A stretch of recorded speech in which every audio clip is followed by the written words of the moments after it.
नैतिक क्या बता रहे हैं? यहाँ तक आ रही है, बात कर रहे थे आप, बोलो बोलो। Biogeography, it is the study of ecosystem over geographical space. It is also analyzes the changes in the ecosystem. Environmental geography, the study of environmental issues arising out of various Earth and their implications. Human geography, it deals with the changes made by the human over the nature of the physical landscape. Population, ये पढ़ा था ना कल population geography. यविका The study यहाँ आ of जाओ। distribution and the density of क्यों? population, birth and क्या death हुआ? rates, average age of humans, etc. ठीक है, पढ़ा नहीं था, लिख लिया आपने, ठीक है।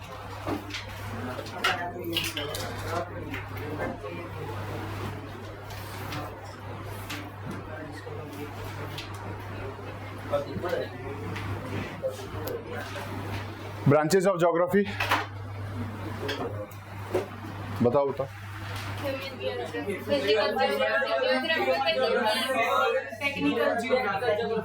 टेक्निकल ज्योग्राफी नहीं, ज्योग्राफिकल टेक्निक्स, ठीक है। तो ये 3 ब्रांचेस हैं। इनमें क्या क्या पढ़ते हैं हमने अभी तक? कौन सा पढ़ा है? फिजिकल ज्योग्राफी में क्या क्या पढ़ते हैं हम?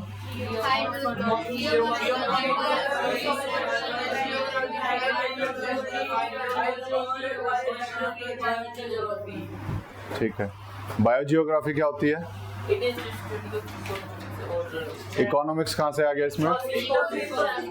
इकोसिस्टम, ठीक है ठीक है। जियोमॉर्फोलॉजी क्या होती है? बताओ बताओ। हाँ, जियोमॉर्फोलॉजी, ठीक है, बैठ जाओ। और ओशियनोग्राफी,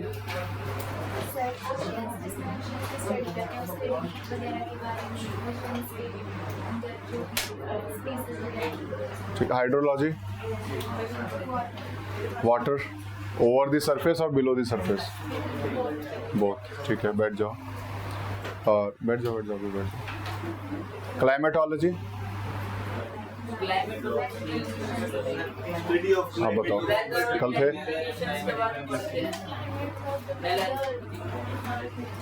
ठीक है। स्टडी ऑफ एटमॉस्फेरिक कंडीशंस, ठीक है, स्टडी ऑफ एटमॉस्फेरिक कंडीशन। ये हम पढ़ते हैं किसमें? Physical geography. उसके बाद हम ह्यूमन ज्योग्राफी शुरू किया था, और सबसे पहला जो पॉपुलेशन ज्योग्राफी हमें पढ़ना था ना, या पढ़ लिया था? पढ़ लिया था, ठीक है। What is this? होता क्या है? Average expected life. इंडिया में एवरेज एक्सपेक्टेड लाइफ क्या है?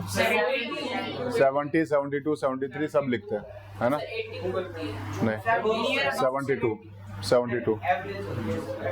ठीक है। What is this dependency ratio?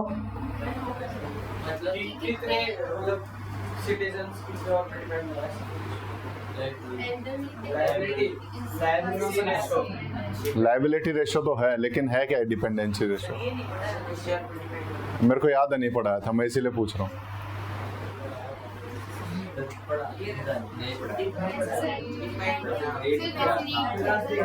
हाँ, समझाया नहीं था, ये सिर्फ हमने रीडिंग की थी, पर समझा नहीं था इसको, ठीक है। तो पॉपुलेशन ज्योग्राफी में हम पढ़ते क्या है? Population is the study of distribution and density of population. What is density? किसी पर्टिकुलर एरिया में कितने लोग रह रहे हैं, इधर इन दी पर स्क्वायर किलोमीटर और पर 100 स्क्वायर किलोमीटर, कितना भी हो सकता है। किसी एक एरिया में कितने लोग रह रहे हैं, दैट इज द डेंसिटी। और उसको हम निकालेंगे तो पर स्क्वायर किलोमीटर ही निकलेगी, वो फाइनली किस में आएगी? पर स्क्वायर किलोमीटर। तो 1 किलोमीटर के एरिया में कितने पॉपुलेशन रह रही है, दैट इज द डेंसिटी, ठीक है। समझ में आ गया? अगर 1 किलोमीटर में 100 लोग रह रहे हैं तो डेंसिटी क्या होगी? क्या होगी? 1 किलोमीटर का एरिया है, उसके अंदर 100 रह रहे हैं। What is the population density over here? नहीं आप बताओ। 100 हो जाएगी। 1 किलोमीटर में कितने लोग रह रहे हैं, दैट इज डेंसिटी। अगर मैं बोल रहा हूं कि हमारे पास 5 किलोमीटर का एरिया है, 5 स्क्वायर किलोमीटर का एरिया है, उसके अंदर 100 लोग रह रहे हैं। अब ये 1 स्क्वायर किलोमीटर नहीं, ये है 5 स्क्वायर किलोमीटर, तो इसमें 100 लोग रह रहे हैं, तो डेंसिटी क्या होगी? 20 हो जाएगी। क्यों हो जाएगी? क्योंकि हमें 1 से निकालना है। ठीक है, पॉपुलेशन का डिस्ट्रीब्यूशन एंड पॉपुलेशन की डेंसिटी, ये हम कहां पढ़ते हैं? पॉपुलेशन ज्योग्राफी में। देन उसके बाद patterns in age and sex composition, कितने मेल रह रहे हैं, कितने फीमेल रह रहे हैं, किस किस एज ग्रुप के लोग वहां पर रह रहे हैं, ये भी हम कहां पढ़ेंगे? अगर हम इंडिया की बात करें तो इंडिया में अभी यंग पॉपुलेशन ज्यादा है या ओल्ड एज पॉपुलेशन ज्यादा है? India is a young country, इसीलिए बोला जाता क्या? India is a young country. वहीं जापान में अगर हम चले जाएं या फिर कोरिया साइड अगर चले जाएं तो वहां पर ओल्ड पॉपुलेशन ज्यादा हो गई है। तो वहां पर एज के हिसाब से जब स्टडी करेंगे ज्योग्राफी को तो कहीं ना कहीं ओल्ड पॉपुलेशन दिखाई देगी, और इंडिया में जब हम इसको स्टडी करेंगे तो हमारे यहाँ यंग पॉपुलेशन दिखाई देगी। ये जो पॉपुलेशन की स्टडी है depending on the sex, depending on the age, ये कहाँ है? ये हम ज्योग्राफी में पढ़ रहे हैं। ठीक है, देन इसी में क्या आ जाएगा? बर्थ एंड डेथ रेट्स की एवरेज बर्थ रेट इंडिया में क्या चल रहा है? What is the ratio? नहीं, इसको फर्टिलिटी रेट में हम कन्वर्ट करेंगे। फर्टिलिटी रेट इज एक कपल के कितने बच्चे एवरेज इंडिया में हैं। इंडिया रिप्लेसमेंट रेट से नीचे आ चुका है। रिप्लेसमेंट रेट कहीं पर भी 2.1 होता है। किसी भी कंट्री का पॉपुलेशन का रिप्लेसमेंट रेट इज 2.1। किसी भी कंट्री का replacement rate is, replacement rate से मतलब क्या है कि अगर वो जनरेशन खत्म हो जाए तो उतनी ही पॉपुलेशन नेक्स्ट जनरेशन में रहे, तो दैट इज रिप्लेसमेंट रेट। वो होता है 2.1 और इंडिया का उससे कम है। इंडिया का कितना है? 2.0। इंडिया उससे कम पे आ चुका है, यानी कि इंडिया की जो पॉपुलेशन है, करंट पॉपुलेशन डिक्लाइनिंग पॉपुलेशन, लेकिन फिर भी बढ़ रही है। क्यों? बर्थ रेट डाउन आ गया, लेकिन डेथ रेट भी तो डाउन आया है। डेथ रेट भी तो डाउन आया है। तो जिस हिसाब से पहले डेथ होती थी, अब जो है एवरेज एज बढ़ने के कारण पॉपुलेशन हमारी बढ़ गई। हमारा हेल्थ सिस्टम अच्छा होने के कारण जो मैटरनिटी डेथ्स होती थी वो कम हो गए। ठीक है ना? तो एज ग्रुप जब बढ़ेगा, एज गैप जब बढ़ेगा, चाहे बर्थ रेट डाउन आ जाए, एक बार के लिए तो वो पॉपुलेशन जो है बढ़ती हुई दिखाई देगी, लेकिन एक पर्टिकुलर पीक पे पहुंचने के बाद उसी बर्थ रेट पे वो डिक्लाइन होती हुई दिखाई देगी। जहां पर इंडिया का एक्सपेक्टेड है कि 2050 या 70 तक इंडिया की पॉपुलेशन बढ़ती हुई दिखाई देगी, देन उसके बाद drastically it will come down. उसके बाद 2100 तक पहुंचते पहुंचते जो हम अराउंड 1.3 बिलियन पहुंचे हुए हैं, वो 1 बिलियन पे आ जाएंगे। वो कितने पे आ जाएंगे? 1 बिलियन पे। ये अप्रोक्सीमेट स्टडीज हैं। ठीक है ना? तो बर्थ रेट डिक्लाइन हो रहा है। तो बर्थ रेट हम कहां पढ़ रहे हैं? इन दी पॉपुलेशन ज्योग्राफी। डेथ रेट हम कहां पढ़ रहे हैं? इन दी पॉपुलेशन ज्योग्राफी। वहीं और क्या पढ़ रहे हैं? लाइफ एक्सपेक्टेंसी, जो भी बताया कि एवरेज लाइफ कितना एक्सपेक्टेड है कि कितनी लाइफ रहेगी, एक एवरेज लाइफ स्पेन कितना है इंडिया में पॉपुलेशन का, तो वो जनरली हम 72 के आसपास मानते हैं। तो ये भी हम कहां पढ़ रहे हैं? पॉपुलेशन ज्योग्राफी में। और क्या पढ़ रहे हैं? Literacy level. उसी पॉपुलेशन का कितना लिटरेसी लेवल है, कितने लोग ग्रेजुएट हैं, कितने लोग 10th पास हैं, कितने लोग एक लाइन नहीं पढ़ पाते हैं, वो हम कहां पढ़ रहे हैं? पॉपुलेशन ज्योग्राफी में पढ़ेंगे। और वहीं पर हम डिपेंडेंसी रेशियो पढ़ेंगे। डिपेंडेंसी रेशियो इज एक वर्किंग एज पॉपुलेशन होता है। What is working age population? 15 to 64। 15 to 64। India में जो वर्किंग एज पॉपुलेशन है दैट इज 15 to 64। 15 to 64 वो पॉपुलेशन है जो काम करके कमा सकती है। उसके अलावा जो पॉपुलेशन बची, उसके लिए कमा कौन रहा है? Working age population. यानी उसके अलावा जो बची हुई पॉपुलेशन है that is dependent on the working age population. ये डिपेंडेंसी रेशियो है कि कितने लोग ऐसे हैं जो डिपेंडेंट हैं ऑन द वर्किंग एज। और वर्किंग एज ग्रुप जिस देश का ज्यादा होगा वो उतना ही ज्यादा काम कर सकता है। वो देश उतना ही ज्यादा प्रोडक्शन कर सकता है। तो वर्किंग एज ग्रुप ज्यादा होना ये बेनिफिशियल है या नुकसानदायक? बेनिफिशियल है। लेकिन सिर्फ वर्किंग एज ग्रुप को देखना सफिशिएंट नहीं है। अब वो वर्किंग एज पॉपुलेशन के पास स्किल्स हैं कि नहीं, वो पढ़े लिखे हैं कि नहीं, काम करने लायक हैं कि नहीं, तो बहुत सारी चीजें उसके साथ एसोसिएट हो जाएंगी। वर्किंग एज पॉपुलेशन एफिशिएंट है कि नहीं वो भी देखना पड़ेगा। ठीक है, तो डिपेंडेंसी रेशियो समझ में आया? वर्किंग एज पॉपुलेशन को हटा दो, उसके अलावा जितनी पॉपुलेशन है वो उनके भरोसे बैठी है कि वो प्रोडक्शन करेंगे, देश आगे बढ़ेगा और देश फिर सब में इक्वली डिस्ट्रीब्यूट करेगा। तो दैट इज डिपेंडेंसी रेशियो, कि कितने लोग डिपेंडेंट हैं on the working age population. ठीक है, क्लियर है? किसी को डाउट नहीं है? ठीक है, आगे चलते हैं। माइग्रेशंस भी हम इसमें पढ़ते हैं। पॉपुलेशन माइग्रेशन, रूरल से अर्बन एरिया में कितनी पॉपुलेशन माइग्रेट हो रही है, पहले रूरल पॉपुलेशन कितनी थी, अब अर्बन पॉपुलेशन कितनी है, तो वो सारी चीजें हम कहां पढ़ रहे हैं? पॉपुलेशन ज्योग्राफी में पढ़ेंगे। ये माइग्रेशन दोनों लेवल पे हो सकता है, नेशनल लेवल भी और इंटरनेशनल लेवल भी। विद इन स्टेट भी माइग्रेशन होता है, विद इन नेशंस भी माइग्रेशन होगा।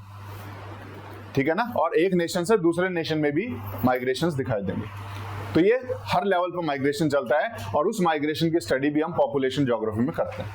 Then the causes and consequences of migration, कि किस वजह से माइग्रेशन हो रहा है, कॉज ये भी हम यहां पढ़ेंगे, और उस माइग्रेशन से इफेक्ट क्या पड़ रहा है, यानी उसके कॉन्सिक्वेंसेज क्या आ रहे हैं, वो भी हम पॉपुलेशन ज्योग्राफी में पढ़ेंगे। ठीक है, ये सब हमारा 12th क्लास का सिलेबस है जो हम पढ़ेंगे। Next is settlement geography. Settlement geography ये भी का पढ़ो।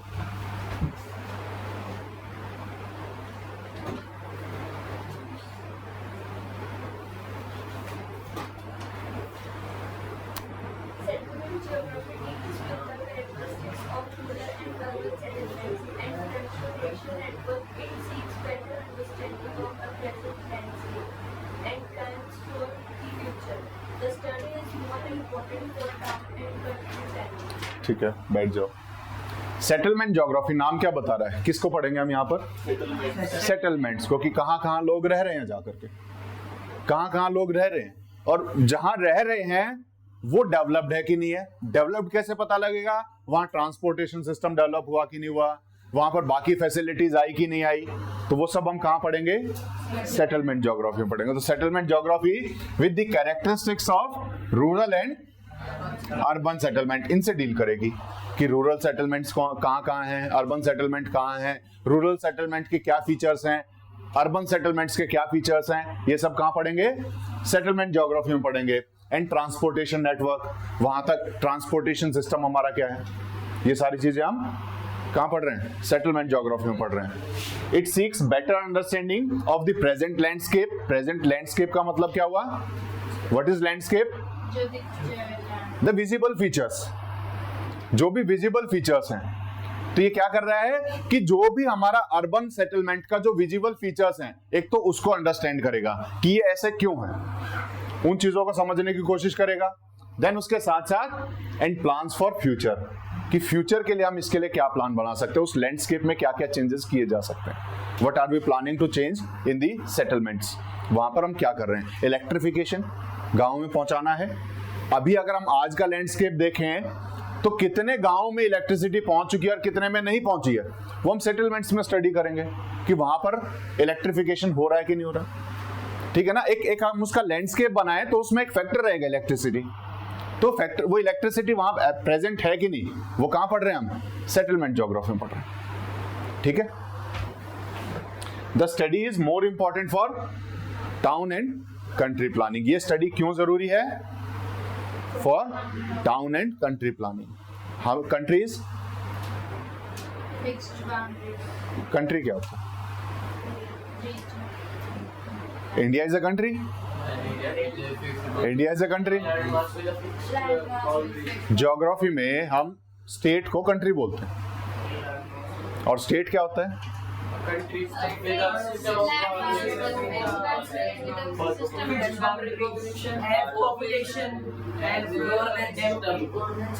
चार फैक्टर्स होते हैं। क्या क्या है 4 factors? First fix boundary, population, system of governance, हाँ,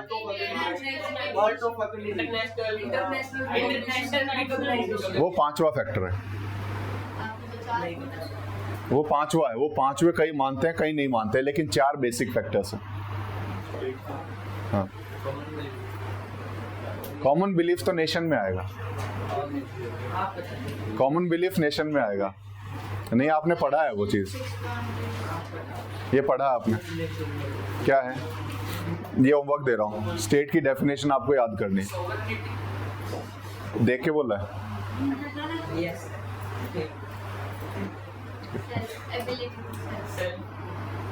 sovereignty is the 4th factor. तो बेसिकली 4 फैक्टर होते हैं किसी भी स्टेट के, ठीक है? उन 4 फैक्टर्स के आधार पर हम बताएंगे कोई चीज स्टेट है कि नहीं, और उसी स्टेट को ज्योग्राफी में हम कंट्री बोलते हैं, और उसी कंट्री को पॉलिटी में हम स्टेट बोलते हैं, ठीक है? कंट्री तो होगा, कंट्री साइड क्या होगा फिर? कंट्री साइड क्या होगा? Remote areas, remote areas our country side, ठीक है ना? तो डिफरेंस पता होना, कंट्री साइड मतलब नेबर कंट्री मत लगा देना उसको, ठीक है? तो country side is remote areas, villages, ठीक है? तो टाउन और कंट्री प्लानिंग भी हम किस में पढ़ रहे हैं? सेटलमेंट ज्योग्राफी में। जैसे Chandigarh is a plant city, वो हमने प्लानिंग किस हिसाब से की? On the basis of geography. वो जो प्लानिंग हुई है that is done on the basis of, हम हड़प्पन सिविलाइजेशन पढ़ रहे हैं, वो उसको हम प्लांट सिटी बोल रहे हैं। क्यों बोल रहे हैं? क्यों बोल रहे हैं? क्योंकि हमने जब उसका मैप स्टडी किया तो हमने मिला कि वो आज की प्लांट सिटी के इक्विवेलेंट है। तो हमने स्टडी क्या किया? हमने वहां की ज्योग्राफी स्टडी की। हमने क्या स्टडी किया? उस सेटलमेंट को स्टडी किया, और वो कहां स्टडी किया हमने? अंडर सेटलमेंट ज्योग्राफी, ठीक है? क्लियर है? Next is historical geography. कौन पढ़ेगा? आप दोनों नहीं, आप दोनों कल भी पढ़ा था, इधर से नहीं पढ़ा था। Historical geography tries to picturize the geography of an area or region as it was in the past and studies how it has evolved over time. The forces involved in transforming. क्या हुआ? Pencil भी बोल के लेनी पड़ती है। Such as colonization by the Europeans or a natural disaster are also included in the study. ठीक है, अब हिस्टोरिकल ज्योग्राफी में हम क्या पढ़ेंगे? Study of past with the help of geography. Study of past with the help of geography. हम अभी तक हड़प्पन सिविलाइजेशन पढ़ा, हमने नियोलिथिक कल्चर पढ़ा, हमने पैलियोलिथिक कल्चर पढ़ा, वहां पर हम ज्योग्राफी को इन्वॉल्व कर रहे हैं कि नहीं कर रहे? yes. वो क्या है? वो historical geography, that is historical geography, जहां पर हम पढ़ रहे हैं कि क्लाइमेटिक कंडीशंस वर चेंजिंग। क्यों पढ़ा हमने? हम वहां पर हिस्टोरिकल ज्योग्राफी पढ़ रहे हैं। We are studying the changes as per the geography, तो वो हिस्टोरिकल ज्योग्राफी हो गया। चेंजेस तो हम पर्टिकुलरली हिस्ट्री में पढ़ रहे हैं, वो चेंजेस ज्योग्राफी पे कैसे डिपेंडेंट है, दैट इज हाँ वो कहाँ पढ़ेंगे हम? हिस्टोरिकल ज्योग्राफी में। तो historical geography tries to picturise the geography of an area और region as it was in the past and studies how it has evolved over time. तो पुराने टाइम पे कोई भी सिटी कैसी थी, इमेजिनेशन उसको पिक्चराइज करेंगे। हमें नहीं पता कि उस टाइम के लोग कैसे रह रहे थे, जो हमने हिस्ट्री में पढ़ रहे हैं, लेकिन हमने अपनी इमेजिनेशन यूज करके हमने वहां का एनवायरनमेंट पिक्चराइज किया।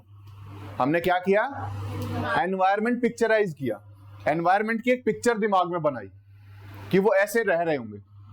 तो study of past using geography while picturising the past, ये कहाँ है? हिस्टोरिकल ज्योग्राफी में, ठीक है? यहाँ पर हम क्या पढ़ रहे हैं? यहाँ पर किसी भी एरिया और रीजन की ज्योग्राफी को जो वो पास्ट में थी उसको पढ़ रहे हैं कि उस टाइम पे वहां पे ज्योग्राफी कैसा था, वो एरिया कैसा था, and studies how it has evolved over time. और उसके बाद हम धीरे धीरे उसमें कैसे डेवलपमेंट है। Evolution is gradual development, evolution is gradual development, धीरे धीरे जो डेवलपमेंट होता है, ठीक है ना। तो कैसे वो सिटीज धीरे धीरे इवॉल्व हुई, धीरे धीरे डेवलप हुई, ये भी हम किस में पढ़ेंगे, हिस्टोरिकल ज्योग्राफी में पढ़ेंगे। The forces involve in transforming region, उस रीजन को ट्रांसफॉर्म करने, transform is converting one form into another, is transforming. तो वो रीजन जो ट्रांसफॉर्म हुए हैं, रीजन में जो चेंजेस आए हैं, उनके पीछे क्या फोर्सेज रही है, ये हम हिस्टोरिकल ज्योग्राफी में पढ़ेंगे। क्या कहां पढ़ेंगे, हिस्टोरिकल ज्योग्राफी में। जैसे इन्होंने एग्जांपल दिया such as colonisation by the Europeans, Europeans ने इंडिया को अपनी एक कॉलोनी बनाया था कॉलोनी। What is colony?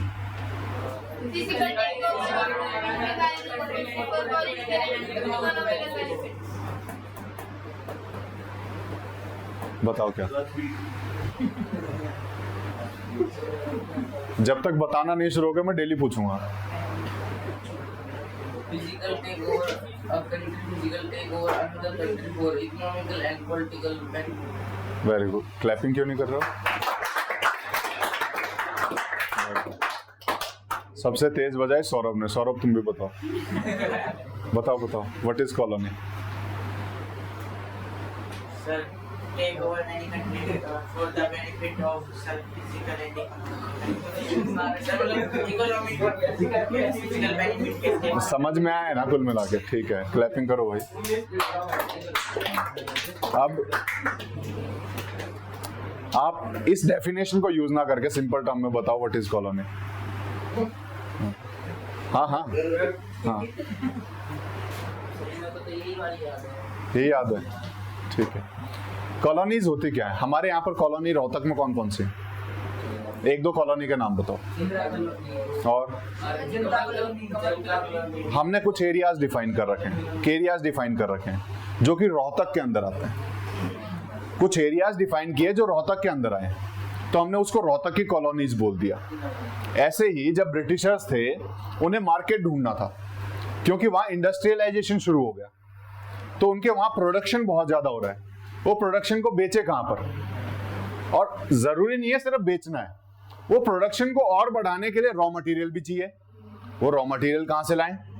तो उन्हें उसके लिए नई नई जगहें सर्च करनी थी, और उन नई जगहों पे जो उन्होंने सर्च की और जाकर के बैठ गए, देवर कॉलोनीज ऑफ देम। वो क्या थी? कॉलोनीज थी। तो हम इंडिया को अगर हम देखें तो India was the Britishers colony. तो ये जो कॉलोनी उन्होंने बनाई, that process is known as colonisation. ठीक है ना। तो कॉलोनाइजेशन जो हुआ, जो यूरोपियंस ने किया पूरे वर्ल्ड में, ये हो क्या रहा है? रीजन्स में चेंज आया। जब उन्होंने कॉलोनी बनाई तो यहाँ की ज्योग्राफी को पूरा चेंज किया। ट्राइबल्स आराम से फॉरेस्ट में रह रहे थे, उन्होंने वहां फॉरेस्ट को कट डाउन करना शुरू किया। एग्रीकल्चर को कंप्लीटली चेंज कर दिया। जहां पर हम कौन सी इकोनॉमी थे?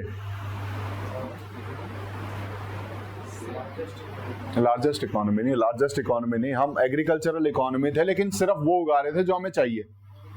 हम वो नहीं उगा रहे थे जो कॉमर्शियल यूज के लिए चाहिए। हमारी नीड बेस्ड एग्रीकल्चर था। हम उस पे नहीं गए थे कि हम उसको कॉमर्शियल बना दें। हमारी एग्रीकल्चर को कंप्लीटली चेंज किया, उसको कॉमर्शियल एग्रीकल्चर बना दिया। इंडिगो का प्रोडक्शन किसने शुरू किया? ब्रिटिशर्स ने आकर शुरू करवाया। तो that means they were changing दी, क्या चेंज कर रहे हैं? Agricultural practices. ठीक है ना। हाँ, हड़प्पन सिविलाइजेशन में तो इंडिगो हुआ ना। कहाँ? मोहनजोदाड़ो में मिले थे शायद उसमें। मोहनजोदाड़ो में इंडिगो उस टाइम पे कहाँ है? कॉटन था। कॉटन अर्लीस्ट एविडेंस अगर हम देखें तो हमारे यहाँ कॉटन शुरुआत से हो रहा है। ठीक है ना। कॉटन के एविडेंसेस वहां मिले हैं। ठीक है। तो इंडिगो नहीं है, कॉटन है। तो यूरोपियंस आए, कॉलोनाइज किया, और इसकी वजह से जो ज्योग्राफिकल चेंजेस आए, जो रीजन्स में चेंज हुए, वो हम कहां पढ़ेंगे? हिस्टोरिकल ज्योग्राफी में पढ़ेंगे। तो हिस्ट्री में जो चेंजेस आ रहे हैं, they are studied under historical geography. जो एरियाज में जो भी चेंज आएंगे अंडर द हिस्ट्री। ठीक है। और natural disaster are also included in the study. Natural disaster को भी कहां पढ़ेंगे? जो भी पुराने टाइम पे जितने भी नेचुरल डिजास्टर्स हुए हैं, दे आर स्टडीड अंडर। जितने भी अगर हम कहें वोल्केनोज आए, कहां पढ़ रहे हैं उसको?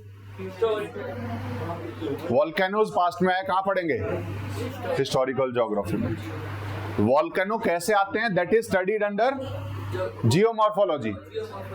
लेकिन पास्ट में जो आए हैं उन्हें हमें रिकॉर्ड करना हो, that is studied under historical geography, कि कैसे वॉल्केनो आने की वजह से वो रीजन पूरा चेंज हो गया। ठीक है, नेक्स्ट। नहीं, Anthropology deals with the distribution of human communities on the earth in relation to their geographical environment. बस ठीक है। क्या होता है एंथ्रोपो? तो जहां पर हम ह्यूमंस को स्टडी करेंगे, बैठ जाओ, ह्यूमंस को स्टडी करेंगे अंडर अ क्लाइमेटिक कंडीशंस, वो क्या हो जाएगा? एंथ्रोपोलॉजी। और ह्यूमंस को जब हम स्टडी कर रहे हैं, अकेले ह्यूमन को नहीं, उसकी पूरी कम्युनिटी को स्टडी करते हैं।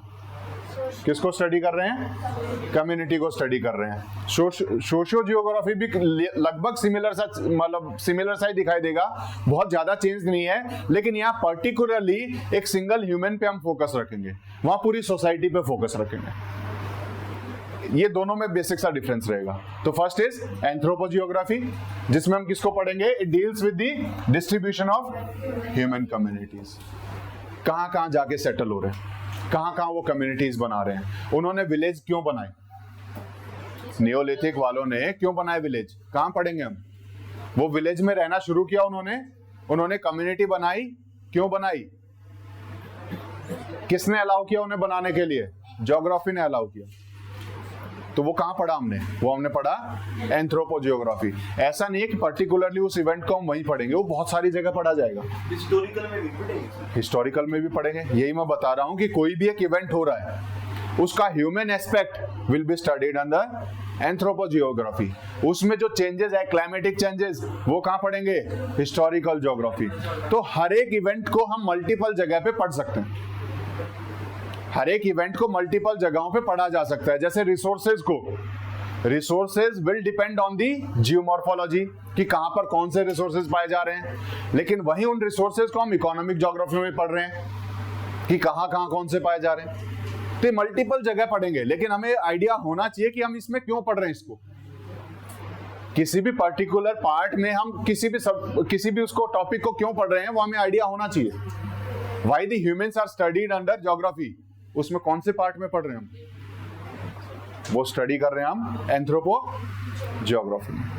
ठीक है, तो इसमें क्या पढ़ेंगे? ह्यूमन कम्युनिटीज को on the earth in relation to their geographical environment, कि उस एनवायरनमेंट के हिसाब से कहाँ कहाँ वो सेटल हुए। हमने पढ़ा था कि शुरुआत में वो सेंट्रल इंडिया में थे, धीरे धीरे वो कोस्टल रीजन्स में भी गए और धीरे धीरे पूरे इंडिया में फैले। क्यों फैले? ज्योग्राफी ने अलाउ किया, और ज्योग्राफी ने जब अलाउ किया तो ज्योग्राफी में हम स्टडी करेंगे, वो स्टडी करेंगे हम एंथ्रोपोजियोग्राफी में। ठीक है, क्लियर है? नेक्स्ट पढ़ो।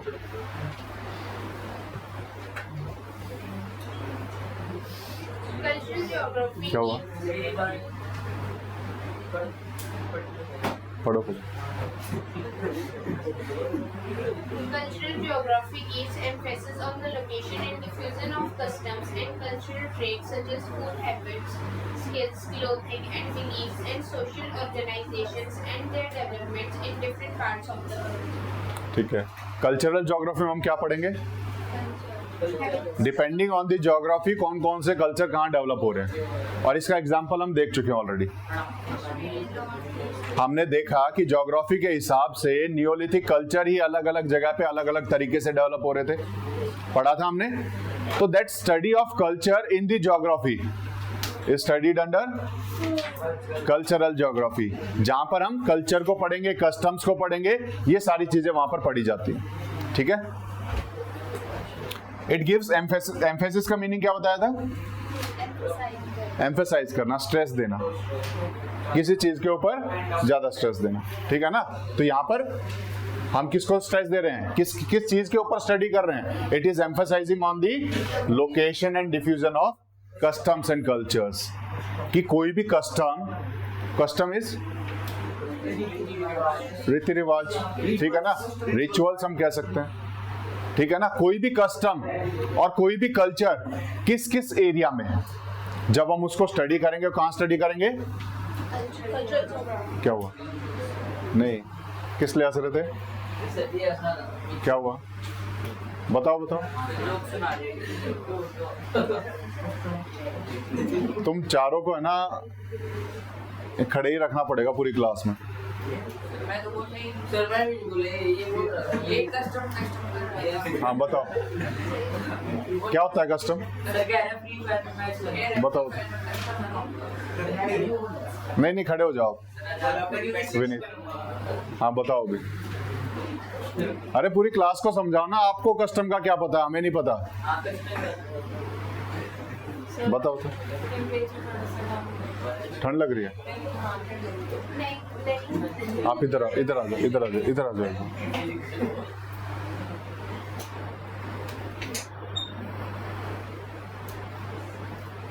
इधर हवा नहीं लग रही। हाँ बताओ। अरे समझा दो हमें भी, आपको कौन सा मतलब पता है जो हमें नहीं पता? विनीत बताओ। आपको समझ में आ गया तो क्यों हंस रहे हो?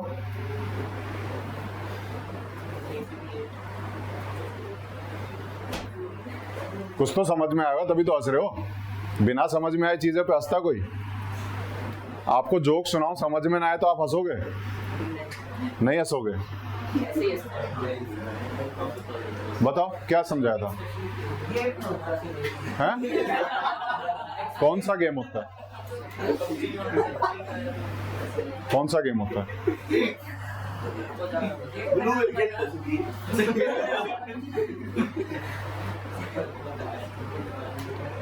जब कुछ और पता है ना, एक्स्ट्रा इन्फॉर्मेशन, हाथ खड़ा कर दो, मैं मौका दूंगा, बता दिया करो, पूरी क्लास को बताया करो।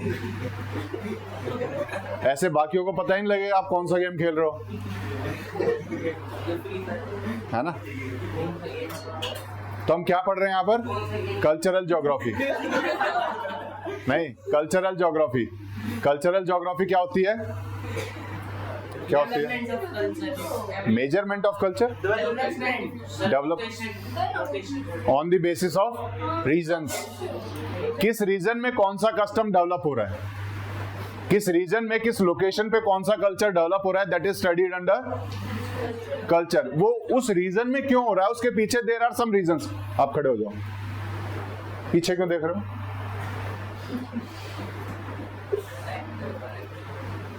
बताओ बताओ। अरे पूछो, बताओ ना, हम भी समझेंगे। क्या नहीं समझ में आप उनसे पूछ रहे हो?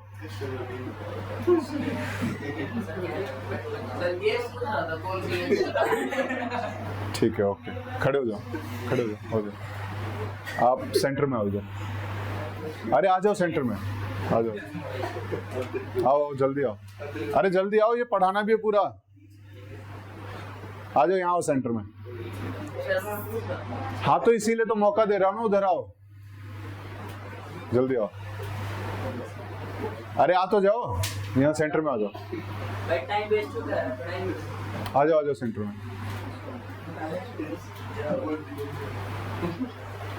पीछे पीछे, थोड़ा और पीछे हो जाओ, और पीछे और पीछे। बस यहीं रुक जाओ, यहीं खड़े रहना। किताब दे दो इसकी, यहीं खड़े रहना, ठीक है? तो कल्चरल ज्योग्राफी में व्हाट आर वी स्टडीइंग? कि the culture are dependent on the regions, the climatic conditions, ठीक है ना? तो यहाँ पर द लोकेशन और डिफ्यूजन ऑफ कस्टम और कल्चरल ट्रेड्स, जैसे फूड हैबिट्स किसके ऊपर डिपेंडेंट होगी? अवेलेबिलिटी ऑफ फूड्स, कहां पर कौन सा फूड अवेलेबल है, उस हिसाब से फूड हैबिट्स डेवलप होंगी। और food availability is dependent on the geography, then skills. अब यहां पर जो इंडस्ट्रीज लगेंगी तो यहां के लोग उसी तरह की स्किल को डेवलप करेंगे। वो स्किल डेवलपमेंट किस चीज के ऊपर डिपेंडेंट है? Availability of jobs. और अवेलेबिलिटी ऑफ जॉब्स किसके ऊपर डिपेंडेंट होगी? कि वहां पर रिसोर्सेज क्या है। तो resources are finally dependent on the geography resources. और इन रिसोर्सेज के आधार पे स्किल्स डेवलप होंगे। अब इंडिया में service sector is thriving, India में सबसे आगे सर्विस सेक्टर चल रहा है, तो सबको लग रहा है कि हमें कहां जाना चाहिए, टेक्नोलॉजी के फील्ड में चाहिए, हम भी सर्विस सेक्टर में जाएंगे। तो लोग उस स्किल को डेवलप कर रहे हैं क्योंकि that is the requirement of the present conditions. और वो रिक्वायरमेंट क्यों है? क्योंकि बाकी फील्ड डेवलप नहीं हो पाए, यानी बाकी जगह के रिसोर्सेज को हमने ढंग से एक्सप्लॉइट नहीं किया, बाकी रिसोर्सेज को हम एक्सप्लॉइट नहीं कर पाए, बाकी रिसोर्सेज को फाइंड नहीं कर पाए। तो रिसोर्सेज कहां पढ़ रहे हैं हम? ज्योग्राफी, और उसी के ऊपर डिपेंड रहेगा स्किल्स क्या है। Then clothing is dependent on the climatic conditions. कोई भी क्लोथिंग है वो किसके ऊपर डिपेंडेंट है? एक क्वेश्चन पूछा गया कि राजस्थान में जो लोग हैं वो लोग जो है काफी कलरफुल कपड़े पहनते हैं। राजस्थान में जितने भी लोग रहते हैं जनरली देखा है कि वो बहुत कलरफुल से कपड़े पहनते हैं। What is the reason behind that?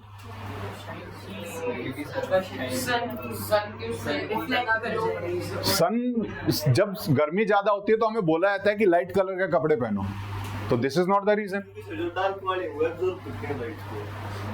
तो और ज्यादा गर्मी लगेगी। कलर, बहुत ज्यादा कलर्स होते हैं उनमें, तो रीजन कल्चर है। वो कल्चर डेवलप कैसे हुआ? किसी ने तो शुरुआत की होगी सर। उनके वहां के रीजन के ऊपर डिपेंडेंट करता है, ठीक है ना। कईयों से पूछा गया, ये यूपीएससी में इंटरव्यू में एक से पूछा था क्वेश्चन कि उसने बताया कि उसका जो हॉबी है दैट इज फोटोग्राफी।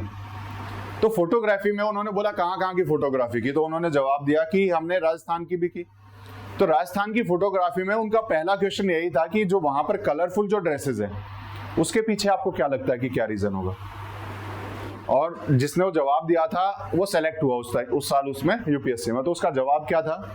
उसका जवाब था कि राजस्थान का जो क्लाइमेटिक कंडीशंस है वहां पर colourful environment is not possible, वहां पर ग्रीनरी इज नॉट पॉसिबल, वहां पर एनवायरनमेंट में कलर्स मिसिंग है।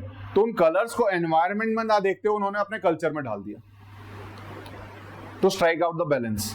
अब हमारे यहाँ ऑलरेडी कल्चर, यहाँ पे अगर हम एनवायरनमेंट देखें तो ऑलरेडी इतना कलरफुल रहता है बाहर, वहां पर वो प्लांट्स, वहां पर वो अगर हम कहें कि फ्लावर्स इतने सारे हमारे यहाँ अवेलेबल हैं, तो कलरफुलनेस हमारे यहाँ है, वहां नहीं है। तो उस मिसिंग कल्चर को अपने अंदर उन्होंने क्लोथिंग में डाल दिया। अब ऐसे ही पैंट कोट की शुरुआत कहां से शुरू हुई थी? वेस्टर्न कल्चर से। क्यों हुई? क्योंकि वहां पे एक कपड़े से काम नहीं चलता, वहां का एनवायरनमेंट ऐसा है कि उन्हें वो ऊपर से कुछ और पहन के रखना पड़ता है। तो क्लाइमेटिक कंडीशंस के आधार पर उन्होंने अपनी क्लोथिंग को चेंज किया। बिल्कुल, वो क्लोथिंग को चेंज हुआ। तो clothing is dependent on the geographical conditions. ये सारी चीजें हम कहां पढ़ रहे हैं? कल्चरल ज्योग्राफी में। दैट मीन्स कि culture is dependent on the geography. That means कि culture is dependent on the geography. चाहे कुछ भी ले लो, बिलीफ्स ले लो, beliefs are dependent on the geography. आपका social organisations are dependent on the geography. ठीक है, किसी भी एरिया को हम कहेंगे बैकवर्ड है, क्यों? रिसोर्सेज की कमी भी हो सकती है, रिसोर्सेज का एक्सप्लॉयटेशन भी कमी हो सकता है, टेक्नोलॉजी वहां तक ना पहुंची हो, बहुत सारे रीजन हो सकते हैं। लेकिन उसके पीछे जो उसको हैम्पर करने वाली चीज है, वो जो वहां पहुंचने नहीं दे रही टेक्नोलॉजी को, जो चीजें वहां पर रिसोर्सेज अवेलेबल नहीं होने दे रही, दैट इज ज्योग्राफी। वो क्या है? ज्योग्राफी है। तो ज्योग्राफी आपके हर एस्पेक्ट को चेंज कर रही है, कल्चर के हर एस्पेक्ट को चेंज करती है। तो culture is dependent on the geography, और जहां पर हम कल्चर की डिपेंडेंसी ऑन द ज्योग्राफी पढ़ते हैं वो हम कल्चरल ज्योग्राफी में पढ़ते हैं। ठीक है, नेक्स्ट इज सोशल ज्योग्राफी। पढ़ो। Social geography is closely related to cultural geography. It examines the relationships among the social groups and their social relationships in the places of their living. Centre में खड़े हो जाओ, इधर क्यों खिसक गए? और इधर आओ। हाँ, ठीक है। सोशल ज्योग्राफी, फिर उधर गए। सोशल ज्योग्राफी क्या है? जहां पर हम Study related to social groups को पढ़ेंगे, सोसाइटीज को पढ़ेंगे societies on the basis of geography. On the basis of geography. वो कहाँ जाएगा?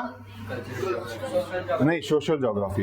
ये कल्चरल ज्योग्राफी से रिलेटेड है। कोई भी society is dependent on their culture. किसी भी कल्चर कहीं पे भी अगर डेवलप हो रहा है तो सोसाइटी में हो रहा है ना, तो सोसाइटी में कल्चर डेवलप हो रहा है, society and culture are interdependent. तो कल्चरल ज्योग्राफी और सोशल ज्योग्राफी कहीं ना कहीं डिपेंडेंट रहेंगे आपस में एक दूसरे के ऊपर। वहीं पर हम सोसाइटी का जो पैटर्न है, सोसाइटी का जो चेंजिंग पैटर्न है, सोसाइटी में माइग्रेशन भी होंगे। एक सोसाइटी से दूसरी सोसाइटी में लोग जाएंगे भी, रूरल से अर्बन में आते हैं कि नहीं आते? तो सोसाइटी में जो चेंजेस आ रहे हैं that is dependent on the geography. वो किसके ऊपर डिपेंडेंट है? ज्योग्राफी पे। कहीं लोग रहना पसंद नहीं करेंगे क्योंकि वहां पर रिसोर्सेज की कमी हो सकती है, वहां पर हार्श क्लाइमेटिक कंडीशंस हो सकते हैं, तो वहां की सोसाइटी में ऑटोमेटिकली चेंजेस आ जाएंगे। तो वो जो सोसाइटी में चेंजेस आ रहे हैं वो कहां पढ़ रहे हैं हम? सोशल ज्योग्राफी में पढ़ रहे हैं। तो it is closely related to the cultural geography. It examines the relationship among the social groups. जो सोशल ग्रुप है उनके बीच में क्या रिलेशनशिप्स हैं, ये कहां पढ़ रहे हैं हम? सोशल ज्योग्राफी में पढ़ रहे हैं। And their social relationship in the places of their living, कि उनके लिविंग कंडीशंस के आधार पर, उनके जहां पर रह रहे हैं उन रीजनल कंडीशंस के आधार पर कैसे रिलेशनशिप्स में डिफरेंस आ रहा है, that is studied under social geography. ठीक है, तो ये हम इसमें पढ़ते हैं। बताओ क्या पढ़ा हमने सोशल ज्योग्राफी में? वो अलग था। सोशल ज्योग्राफी में हमने क्या पढ़ा? आप सुनते कहाँ हो? सुनते नहीं हो जो बोलता हूं, और फिर पूछते भी नहीं हो जो समझ में नहीं आया।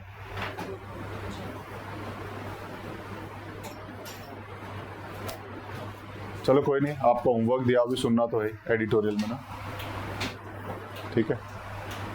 तो इसके बाद एडिटोरियल क्लास में फिर आपके होमवर्क को भी सुनते हैं। आज इतना ही करेंगे। हाँ हाँ ठीक है ना। हाँ, होमवर्क लिखो सबसे पहले इसका।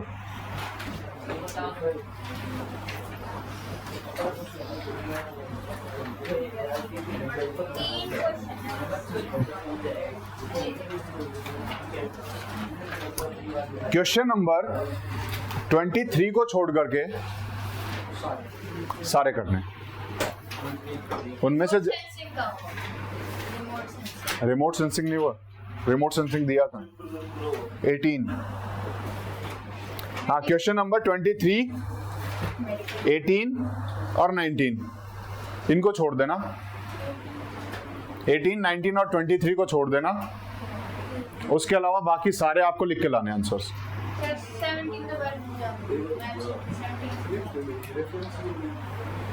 ज्योग्राफिकल डेटा मैट्रिक्स किसने दिया था? एब्सेंट। वीडियो नहीं देखी? BL जेरी था, JL बेरी था।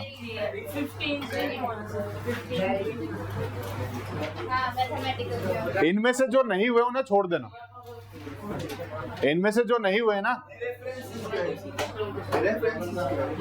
रेफरेंसेस बेसिकली होता है किसी भी चैप्टर के बाद में कि ये जो चैप्टर हमने नहीं लिया है इसका रेफरेंस अगर हम कहें, इसका मेंशन किस किस बुक में है, तो उन बुक्स के नाम लिखे हैं। जिसको फर्दर स्टडी करना उस टॉपिक के बारे में उन बुक को लेकर के पढ़ सकता है।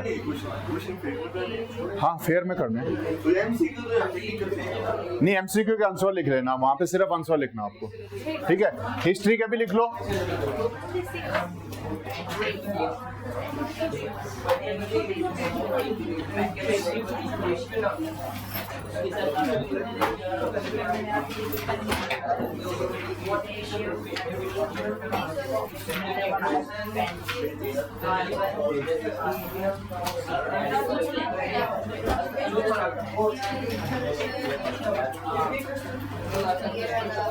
क्वेश्चन नंबर 6 और 7 नहीं करना है, लिख लो।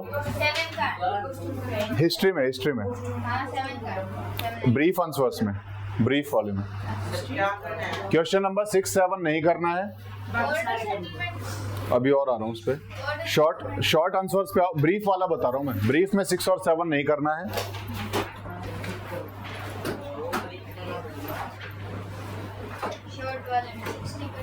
शॉर्ट में 5, 6, 7 नहीं करना है। 5, 6, 7 नहीं करना है।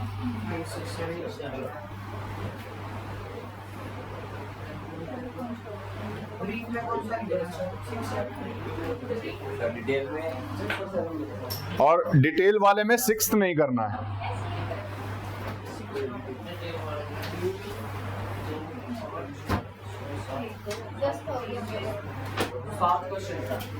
ठीक है, ये नहीं करने है ना, बाकी सारे कंप्लीट होने चाहिए। MCQ सारे कर लेना। ठीक है, क्वेश्चंस नोट डाउन कर लो।